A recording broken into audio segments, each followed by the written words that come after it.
saat di titik paling krusial, terendah, dan kita merasa tidak punya apa-apa, lalu ada kesadaran kita punya Allah, dan meminta, itu seketika nggak ada sekat.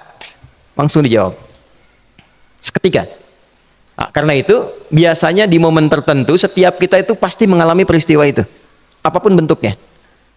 Nah itu kalau sudah sampai ke situ, itu kode. Jadi di Islam itu nggak ada pesimis. Ya, tidak ada pesimis. Dan jangan pernah melarutkan diri pada sebuah vonis. Sudah, ini nggak mungkin. Nggak akan dikabulkan. Nah itu jebakan setan. Ilmu baru nih ya.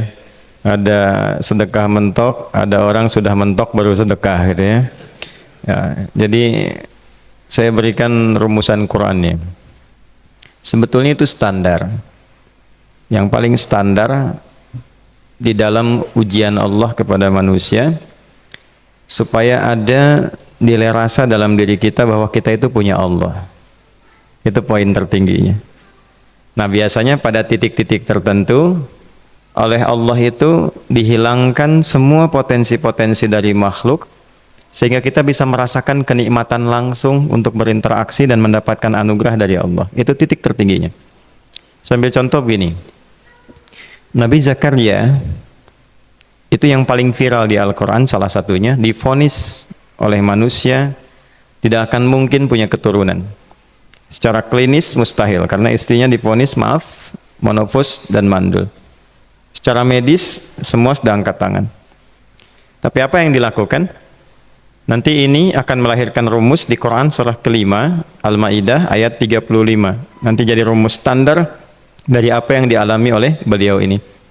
Di titik itu beliau menangkap isyarat bahwa ketika manusia sudah mengatakan tidak mungkin, itu tanda awal dari Allah supaya kita langsung memohon kepadanya, karena Allah ingin memberi tanpa perantara siapapun. Maka dilakukanlah kemudian sholat. Sholat itu dalam bahasa Arab, terjemahan kitanya artinya sesuatu yang tersambung, terkoneksi. Karena itu saat kita sedang sholat, kita sedang menyambungkan diri kepada Allah. Anta'budallaha ka'annaka tarah. Kata Mas Ihsan tadi. Kita menyembah Allah dan kita merasa diawasi, dinilai oleh Allah. Maka dalam sholat itu beliau meminta. Ya, permintaannya viral. Qala rabbi habli min ladunka dzurriyyatan thayyibah innaka sami'ud du'a. Bahasa bebasnya begini, ya Allah, semua memvonis aku tidak akan mungkin punya keturunan. Sekarang aku memohon kepadamu saja yang tidak punya batas dalam pemberian. Nah, sebelum ke sedekah dengan harta, Allah mengajarkan dulu sedekahlah dengan tubuh kita. Karena tidak semua orang boleh jadi memiliki harta, tapi semua orang punya potensi untuk menggerakkan tenaganya untuk meminta. Oleh karena itu diletakkan sebelum harta itu sholat.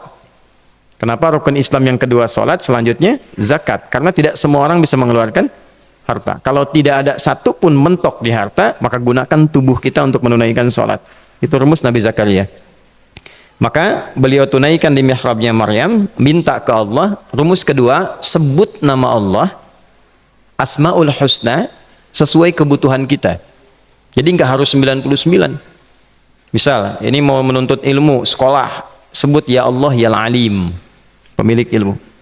Ada persoalan rizki yang ingin kita dapatkan, ya Allah ya Razak. Ada proyek, ada kegiatan yang kira-kira tantangannya tidak mudah, ya Allah ya Al-Fattah.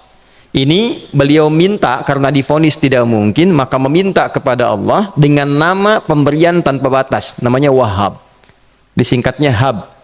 Rabbi habli, ya Allah yang tak punya batas dalam pemberian. Mereka memvonis aku punya batasan, maka mohon anugerahkan darimu saja. Jika padamu belum sempat juga terkabul, maka mohon tunjukkan kepadaku dengan cara apa lagi aku mesti meminta. Maka dalam situasi mentok itulah kemudian turun langsung jawaban. Fanadathul malaikatu wa huwa qa'imun yusalli fil mihrab annallaha yubashshiruka bi Yahya. Tolong garis bawah ini. Orang-orang yang langsung memiliki kesadaran saat di titik paling krusial, terendah, dan kita merasa tidak punya apa-apa, lalu ada kesadaran kita punya Allah dan meminta, itu seketika nggak ada sekat, langsung dijawab seketika. Nah, karena itu biasanya di momen tertentu setiap kita itu pasti mengalami peristiwa itu, apapun bentuknya. Nah itu kalau sudah sampai ke situ itu kode. Jadi di Islam tuh nggak ada pesimis. Ya, tidak ada pesimis. Dan jangan pernah melarutkan diri pada sebuah vonis. Sudah, ini nggak mungkin. Nggak akan dikabulkan. Nah itu jebakan setan. Karena declare pertama iblis ketika melakukan kesalahan, itu kalimatnya jelas. Ana khairum minhu khalaqtani min narin wa khalaqtahu ya min tin. Saya lebih hebat, lebih bagus. Allah nggak mungkin, sudah nggak mungkin ada ampunan lagi. Jadi diteruskan kesimpulan ini karena nggak mungkin katanya diampuni, ya sudah bermaksiat saja. Karena nggak mungkin dikabul, ya sudah pesimis saja. Padahal di titik itu Allah sedang membuka, temukan kata itu, temukan hubungan itu, minta itu tanpa sekat. Maka seketika malaikat turun menyampaikan doamu dijawab. Itu sedang berdiri, baru selesai doa, belum selesai sholat, belum salam. Turun malaikat mengatakan, Allah kasih kabar, kamu akan punya anak, langsung namanya dari Allah Yahya. Jadi Yahya itu pemberian Allah. Ya, pemberian Allah. Yahya artinya hidup. Yang mustahil menurut manusia, lahir seorang bayi dari rahim perempuan yang divonis menopause dan mandul, kata Allah jadi dan hidup. Nah rumus itu nanti terus dialami oleh para nabi, puncaknya di era Nabi Muhammad SAW, nanti melahirkan panduan di Quran surah 5 ayat 35. Ya ayyuhalladzina amanu ittaqullaha wabtaghu ilaihil wasilah. Perhatikan kalimatnya dengan detail ya. Hei semua orang yang masih merasa punya iman, tuh iman kita disentuh. Jadi kalau mengalami persoalan di titik nadir terendah, itu yang disoal oleh Allah imannya dulu. Kamu masih punya iman nggak? Orang beriman nggak mungkin pesimis. Orang beriman nggak akan putus asa. Orang beriman nggak akan bunuh diri. Imannya ditanya dulu. Katanya kau beriman, iman kamu di mana? Kalau masih punya iman, kata Allah, ini ujian dari saya supaya kamu nyebut saya. Katanya ingin mendekat, kata Allah kan? Ittaqullah. Nah ini rumusnya. Wabtaghu ilaihil wasilah. Kalau engkau pengen cepat dapat solusi, maka aku berikan perangkat untuk cepat mengabulkan doamu itu. Perangkat itulah disebut dengan takwa. Nah, takwa itu ada urutan 240 kali disebutkan dalam Al-Quran, dibagi pada 3 segmen. Segmen ibadah ritual, segmen ibadah sosial, satu lagi segmen rumah tangga. Ya, karena itu tinggal cari aja di ibadah ritual, misalnya sholat. Bangun tahajud malam, minta sama Allah, dekatkan diri kita. Salah satu kasusnya Nabi Zakaria. Ya, itu poin yang pertama. Yang kedua nanti ada maliyah sosial, itu yang tadi dipraktekkan, sedekah dengan harta.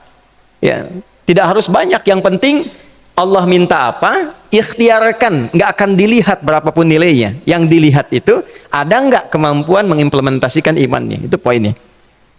Titik itu, ya. Yang ketiga nanti di keluarga. Urutan pertama orang tua. Kata Ibnu Abbas radhiyallahu taala anhuma, tidak ada satupun aku melihat amalan tertinggi yang menarik perhatian Allah untuk memberikan ampunan pada orang taubat atau mengabulkan doa dengan cepat kecuali berbakti pada orang tua. Dan kisahnya viral sekali di Al-Bukhari, 3 orang terjebak dalam gua, kemudian tertutup batu besar karena berteduh hujan, tapi tertutup batu besar. Lalu ketiganya mendorong, tidak pernah bisa mengeluarkan tenaga yang mampu mengeluarkan mereka dari batu itu. Gak bisa gerak. Satu di antara 3 orang ini mengusulkan, sudah, ini tanda dari Allah. Jangan gunakan kekuatan kita lagi, kita diminta menggunakan kekuatan yang Allah berikan. Coba kita cari amalan rumus takwa tadi. Satu di antara 3 itu mengatakan, ya Allah, saya punya seorang ibu. Setiap kali saya berangkat kerja, saya akan selalu siapkan hidangan untuk ibu, khusus untuk susu sebelum tidur, itu saya yang minumkan langsung kepada beliau. Itu berlanjut selama hidup saya seperti yang kau ketahui. Satu kali, saya pulang dari kantor, dari pekerjaan, ibu saya sudah tertidur. Sementara susu belum diminum. Dan kami putuskan tidak ada yang berani menyentuh susu dan minuman makanan kecuali ibu terlebih dahulu. Maka saya putuskan memegang nampan susu di samping ibu yang tertidur dan menunggu beliau bangun. Tiba beliau bangun tengah malam, saya berikan susunya tanpa saya katakan saya telah menunggu cukup lama untuk memberikan susu itu. Ibunya nggak dibangunkan, dibiarkan istirahat dengan nyaman. Begitu bangun, diberikan susu tanpa komen sedikit pun. Nggak bilang, mas betulnya udah lama tadi nungguin deh, ya, langsung diberikan. Seketika ibu senang istirahat dan lalu mengatakan pria ini, ya Allah, jika engkau ridha dengan amalku ini, maka mohon bebaskan kami dari kungkungan batu ini. Lalu ketiganya berikhtiar mendorong, yang tadinya tidak punya kekuatan, seketika batu itu menggelinding dan membebaskan 3 orang itu. Nah itu persegi dalil yang sebetulnya jadi pedoman hidup. Dalil itu kan pedoman bahasa Arabnya, pedoman berkehidupan. Kita di Islam itu lengkap. Jadi kalau kita mengalami kasus itu dimanapun, ya, baik di kedudukan, di usaha, di pengetahuan, sudah mau ngapalin mentok, gitu ya, itu ujian.